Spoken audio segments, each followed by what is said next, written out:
Washington. Long simmering tension within President Trump's national security team spilled into public view on Wednesday as Secretary of State Rex W. Tillerson took the extraordinary step of calling a news conference to affirm his support for Mr. Trump, despite what associates describe as his deep frustration with the president and talk of resignation. Mr. Tillerson praised Mr. Trump, but did not deny a report that he once referred to the president as a moron. Mr. Trump welcomed Mr. Tillerson's statement of support, and declared total confidence in his Secretary of State. If Mr. Tillerson had hoped to douse questions about how long he will stay, he instead further fueled a debate about his future. Although he insisted he had never considered resigning, several people close to Mr. Tillerson said he has had to be talked out of drafting a letter of resignation on more than one occasion by his closest allies, Defense Secretary Jim Mattis and John F. Kelly, the White House Chief of Staff. And they said he has regularly expressed astonishment at how little Mr.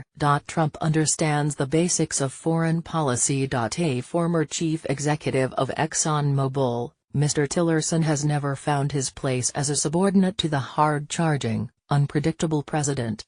He has bristled at being undercut, as he was over the weekend when Mr. Trump publicly said Mr. Tillerson was wasting his time by trying to open talks with North Korea.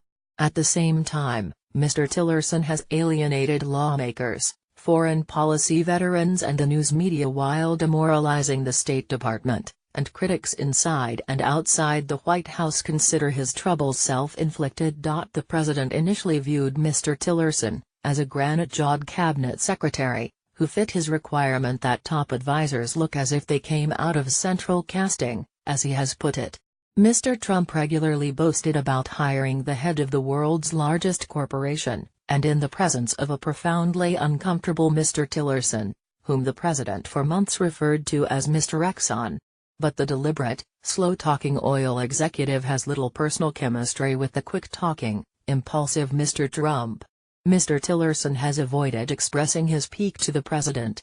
But aides and Trump associates who have been in the room with them said that Mr. Tillerson's body language, eye-rolling and terse expressions left little doubt that he disapproves of Mr. Trump's approach.